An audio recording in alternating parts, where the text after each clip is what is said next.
मेवात में नेताओं का चुनावी हाल। चुनाव के टाइम पर नेता बरसाती मेंढक की तरह बाहर निकलते हैं, लेकिन जब कोई अनहोनी हो जाती है तो यह बिल में छुपकर बैठ जाते हैं। हालांकि सभी नेता मेवात के एक जैसे नहीं हैं। ऐसे नेताओं को हम दिल से सलाम करते हैं जो लोगों के साथ बुरे वक्त में काम आते हैं।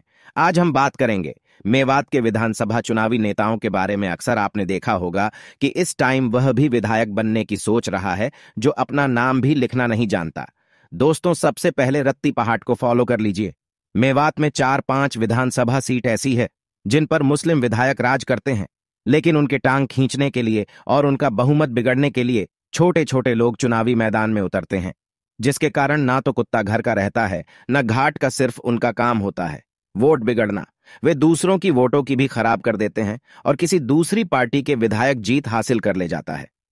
अब आने वाले समय में विधानसभा चुनाव नजदीक आ रहे हैं। जैसे जैसे चुनाव सामने आ रहे हैं, वैसे ही बरसाती मेंढक की तरह नेता भी बाहर निकल रहे हैं। चाहे उसको विधानसभा में 100 वोट भी ना मिले, लेकिन उसको विधानसभा चुनाव पर और दूसरी पार्टी के उम्मीदवार की टक्कर पर खड़ा होना है। यह दौर ऐसा आ गया है कि हर किसी को इस टाइम में विधायक बनना है। हालांकि हमारा किसी की भावना को ठेस पहुंचाना नहीं है, लेकिन कुछ ऐसे लोग चुनावी मैदान में उतर रहे हैं कि उनको इंसान से कोई मतलब नहीं, उसकी वोट से काम है। जब चुनाव हो जाएगा तो नजर भी नहीं आएंगे। जब एक दूसरे की टक्कर पर ज्यादा कैंडिडेट चुनावी मैदान में उतरते हैं तो जनता सोच में पड़ जाती है कि किसको अपना प्रतिनिधि चुने। फिर यह लोग जनता को वोटों की खातिर तरह तरह के लालच देते हैं। दोस्तों, हम आपसे एक बात कहते हैं कि किसी के लालच में मत आना। वोट सिर्फ इसी को देना जो आप पर सुख दुख में काम आए, आपकी हक और सच की लड़ाई लड़ाई। ना किस उम्मीदवार को चुने जिसको आप भारी मतों से जीता दो और फिर वह नजर भी ना आए। ऐसे ऐसे नेता चुनावी मैदान में आ रहे हैं जिनका हमने नाम भी पहली बार सुना है, और वह भी अपने आप को जीतने से पहले विधायक मान रहे हैं। अब यह तो जनता तय करेगी कि किसको अगला विधायक सुनना है, किसको नहीं। कुछ ऐसे नेता भी हैं, जब कोई कांड हो जाता है तो यह चुप्पी तोड़कर घर में बैठ जाते हैं। फिर चाहे जनता भाड़ में जाए, ऐसे नेताओं से सावधान रहे। हालांकि हम किसी को हैट नहीं दे रहे हैं। हमारा काम है जनता को जागरूक करना और सच्चाई से रूबरू होना। दोस्तों, आपने एक कहावत तो सुनी होगी कि एक अनार और 100 आदमी बीमार। अब किस किस को काट कर खिलाया जाए?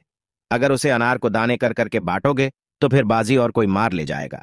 यानी कि जैसे हम बात करते हैं, मुस्लिम पक्ष के वोटों की एक विधानसभा से करीबन 7-8 मुस्लिम कैंडिडेट खड़े होते हैं।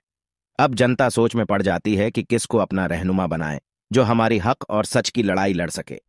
इसी से वोट थोड़े थोड़े आपस में बढ़ जाते हैं और चुनाव की बाजी और कोई मार ले जाता है।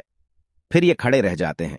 बरसाती मेंढक की तरह डोल रहे नेताओं का काम है दूसरे के मुंह से निवाला छीन कर खाना।